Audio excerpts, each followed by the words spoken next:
Out here in the country,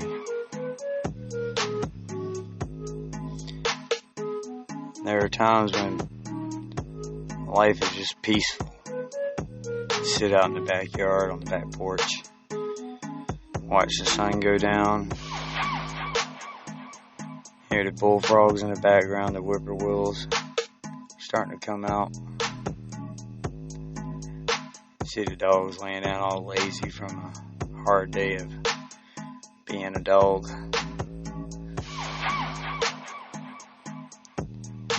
Pull up a little rocking chair, pour your glass of sweet tea.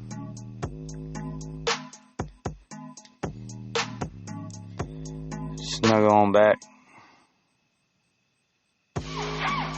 And get ready for some good conversation right here at Outside of Normal. This is the back porch. I am your host, Russ. Thanks for joining me again. Appreciate y'all being on board.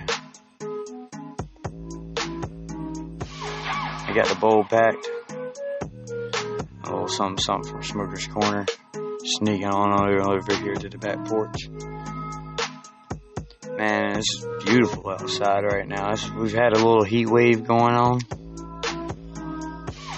But it gave away, had a little rain shower. Not a long one, a little. Just enough to cool the earth off. And here we are. Feeling at a beautiful 74 degrees. Low humidity. Ready to do the show.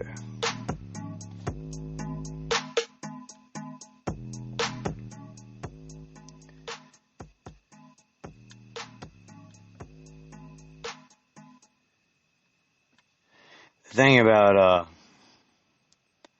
life in general is that it can be difficult, right? Like, you're born into the world kicking and screaming. They have to slap you to even get you to start breathing. Once that happens, you're having to eat every 2 hours just to maintain substance. You know, you have to sleep all the time so your body can grow. You have to depend on somebody to change you and take care of your crap and pee.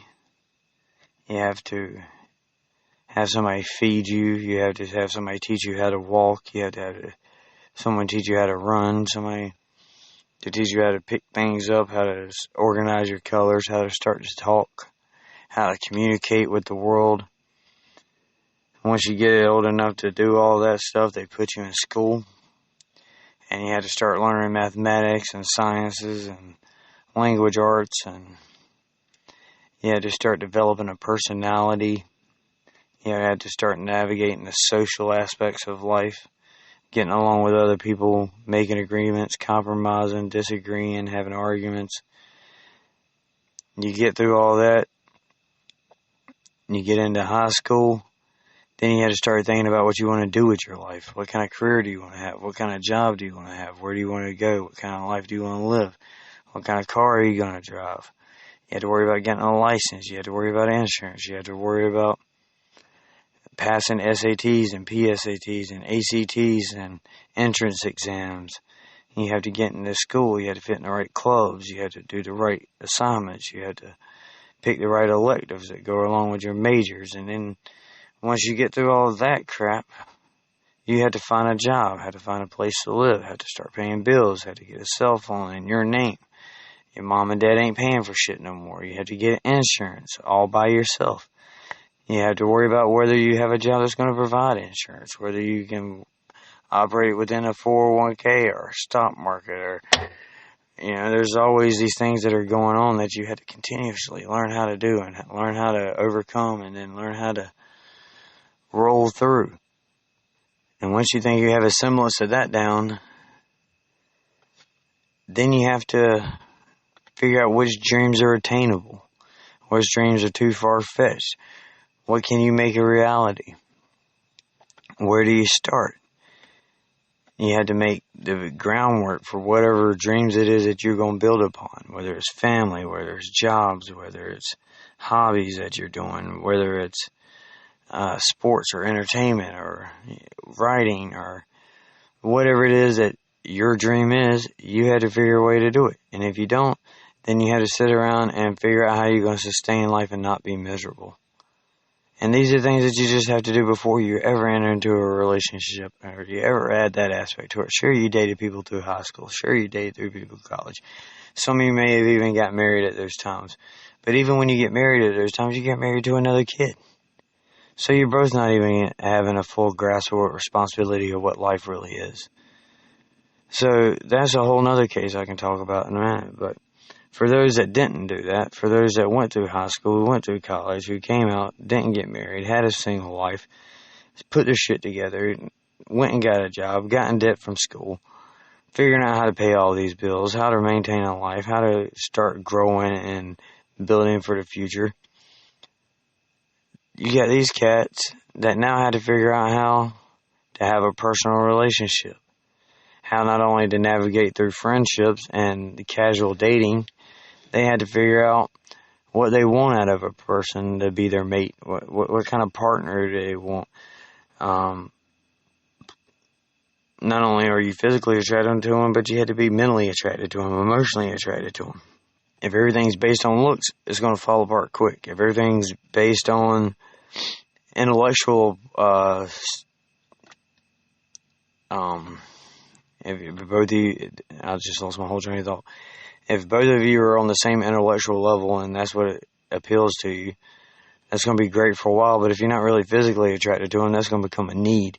And then it's going to cause issues, and eventually it's going to cause a breakup. If you're just an emotionally attached person, like maybe y'all went through a traumatic event together, maybe y'all had a friend that died, or, whatever it is that life threw together where your emotions are connected, but there's no physical attraction, and one's a hell of a lot smarter than the other one, whichever way that may be, it's not going to work out. You have to have the trifecta there. You had to be on the same intellectual level at some level. You had to, one has common sense, one has book smarts, but you work together because you get it all figured out together kind of thing. You had to have the emotional connection. You had to feel for this person. You had to be able to know what they're feeling. They know what you're feeling. You need to be able to read their body language to say, you had to be able to, like, when something's wrong, you can know when something's wrong because you're that connected. You have to have that connection emotionally. And physically, there has to be an attraction there. You have to, think the other person looks good. You have to be physically attracted to them. And it's not the most important part of it. It's probably the least important part of all of it. But it's still an aspect that matters in the end.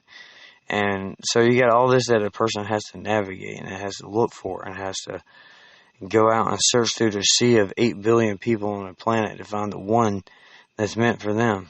And there's always the old adage, there's plenty of fish in the sea, but there are plenty of fish in the sea. That's true. And there's probably out of the 8 billion people, half of them are the ones that you're going to be attracted to, male or female, whichever you are and whatever you like, whatever the deal is. So out of that 4 billion people, I'm sure there's a good 400,000 of them that you could probably connect with and have a great relationship with. But out of that 400,000, dude, there is one that you're meant to be with. That's just the way life works. There's one that, is your soulmate, one that is meant for you, one that completes the other side of who you are. Do we all find that person? No, absolutely not. Do we go through a million relationships sometimes to find that person and it never happens? I'm sure that happens all the time. But you have to try, man. And, the old adage is you gotta be careful who you date because you never know who you're gonna fall in love with. That's very true. But you could always fall in love with the wrong person. A person that's not good for you. So how do we find a person that is not only good for you and a person that you're a match with, but a person that you could possibly be the one with? How do you do this? Like, where do you go? Like, do you go to bars? Do you go to churches? You go to bowling alleys? You go out to your parks to walk your dog? I mean, where do you go? Obviously, you can meet people online now, and there's a lot of swiping left, swiping right that happens. And, casual dating is another way. Through friends is another way.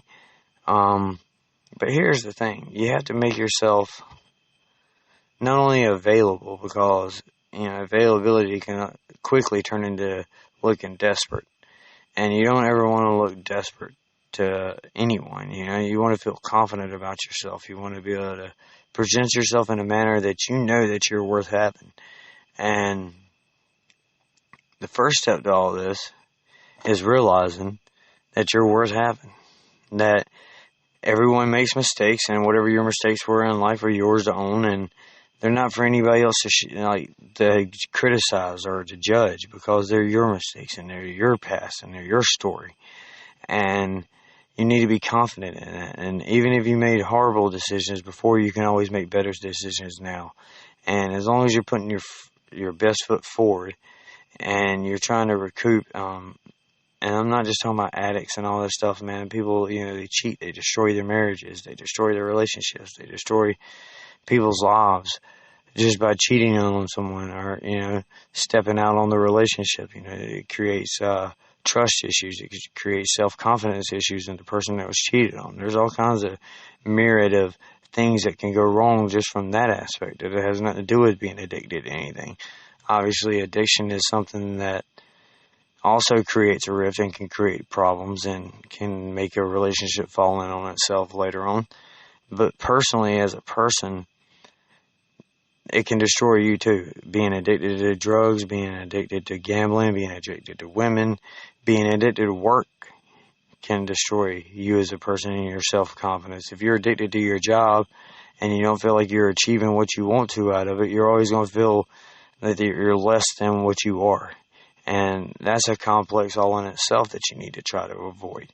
You're worth being you, no matter who that is. Like, if you're a grumpy person in the morning, if you're a straightforward kind of person in the afternoon, if you're a no-nonsense kind of guy at night, that's okay. Be confident in who you are.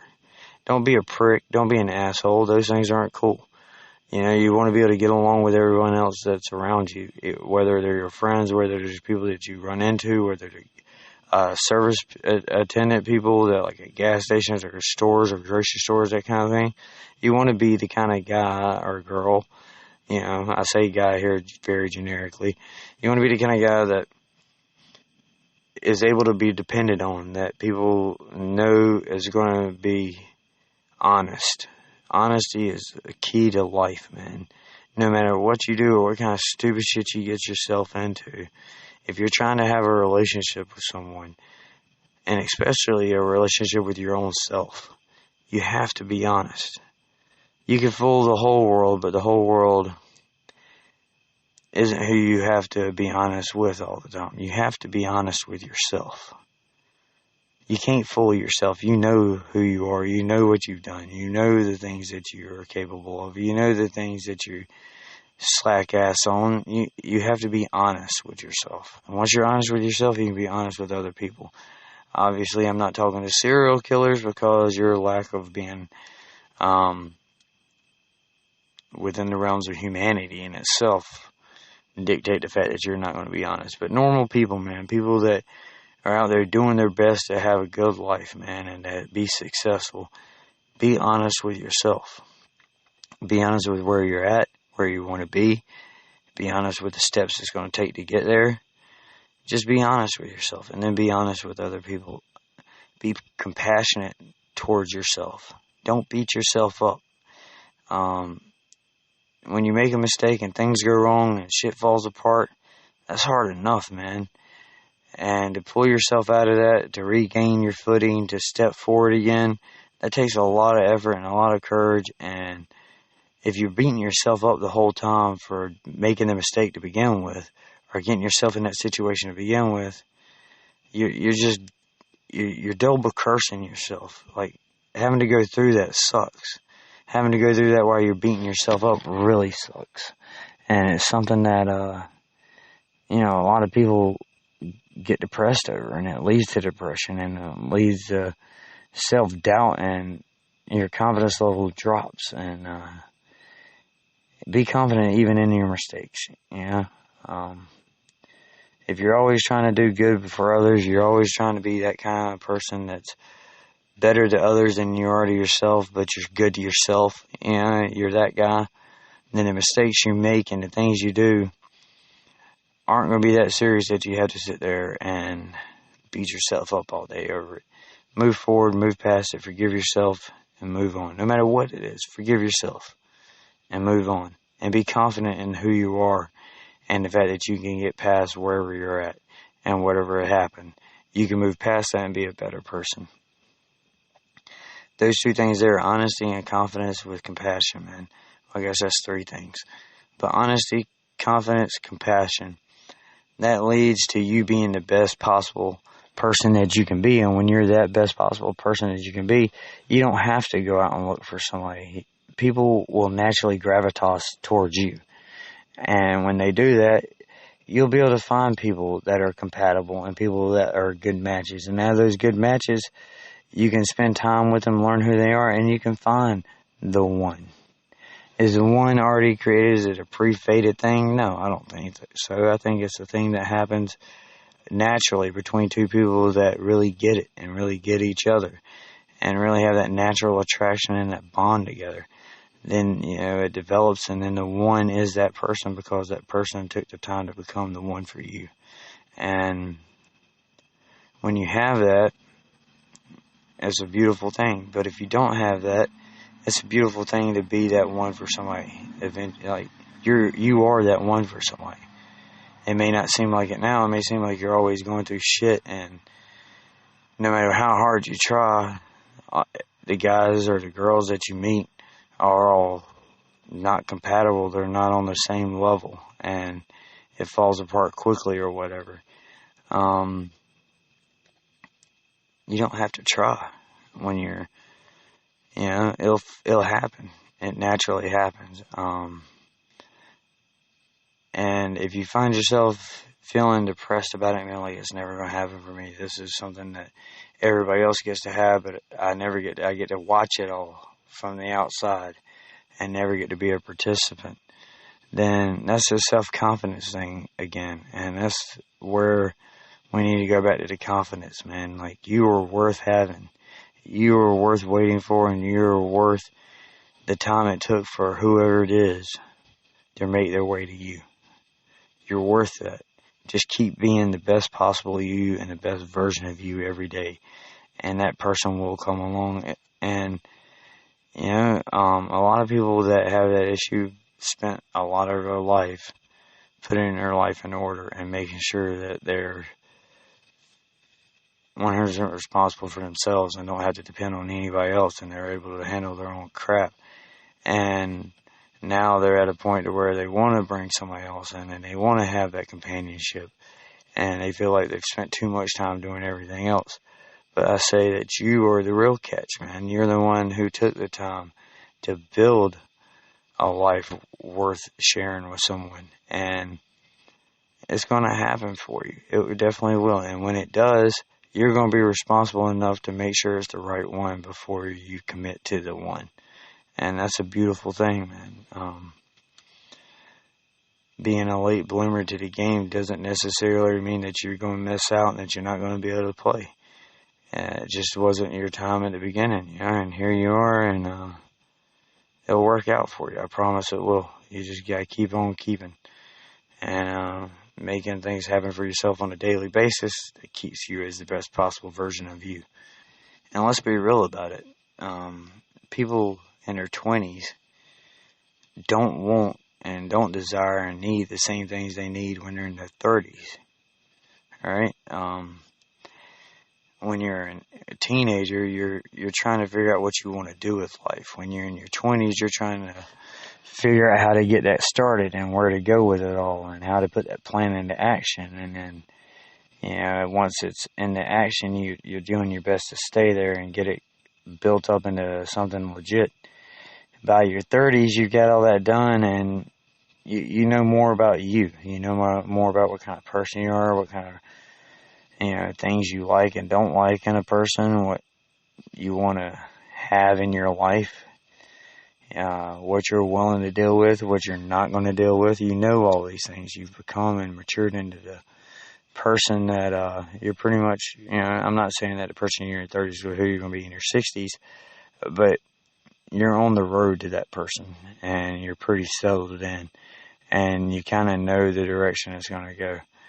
And so I feel like at that stage, you're more able to determine who the one for you really is. Whereas in your 20s, it's all high emotions. it's usually physical attraction that turns into a relationship because kids happen, or, it's just at the time your emotions are so young and your ability to maturely decide what kind of life you want to have really isn't there, and you're just riding off the emotion of the whole thing. And relationships tend to break up after that. They get into their 30s and stuff, and they've grown apart. But what it really is they've grown into the person they are. And when you met them when they were younger, you met a person trying to figure out who they are, not what they are, kind of thing. And so I'm just saying that being mature and older is not always, there are exceptions to every rule, but it does put you in a better position to find out what kind of life you really want to have once you meet the person you want to have that life with. And that's a beautiful thing, man. To continue on with the beauty of the world and things that are awesome that goes on. This weed I got today is, I was running low, I had to wait a little while, I had to smoke some little dirt weed for a while, but the shit I got in now is pretty primo, and I know that has nothing to do with all the shit I was just talking about. But, that's, a little serious conversation for the back porch, and just want to ease it out a little bit, man, and say I believe in all of you, and I think that all of you are going to achieve great things, even those that are older than me and that, have put most of their life in the books. I just wanted to say that, for me personally, I believe that, every chapter is something new and significant, and no matter how old you are or what you got going on, there's still more great things for you out there. And there's still more achievements to be had. There's still more love to have. There's still more life to have. And never give up on the hope for something more. But here's the real. It is Friday, and I'm finally getting this episode made and put out. So I hope that everybody that looks forward to it and downloads it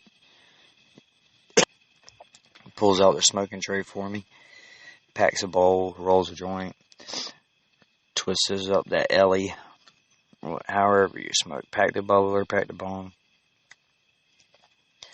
And let's say here to a good week, and many more salutations towards the next. Go ahead and get this bowl lit and smoked. Tell you thank you. I appreciate y'all coming by and hanging out with me on the back porch tonight. And this is, I'm telling you, man, this is quickly becoming my favorite times. I like the live cast. I always like the live cast, but these pre-records where I just get to talk to you for a little bit, they're quickly becoming my thing, something I enjoy doing.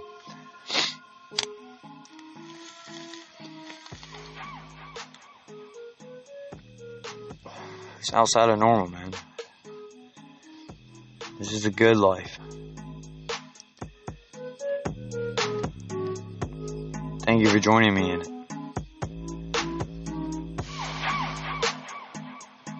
Been saying it all day, I'll say it again now. Just because it's part of the same day, but slow down, man. Take a minute. Enjoy the world that's going on around you. Stop going so fast, man. You don't have to move faster than the angels can fly. Love you guys. Thanks for downloading the show. Thanks for giving me a listen. Check out the live cast. It's over there on Podbean. 10 o'clock. On Mondays, I got the Pulse with me. Tuesdays, it's me and Shep. Wednesdays, we're over at the variety show with the Pulse. Thursdays, it's me and Shep. Friday, we're at the Old Man After Dark. Saturday, Sunday, me and Shep again. Can't go wrong with that, man. You got a co-host like Shep. It's worth listening to, man. Come check it out. It's the North-South connection, man. New Jersey all the way to South Carolina.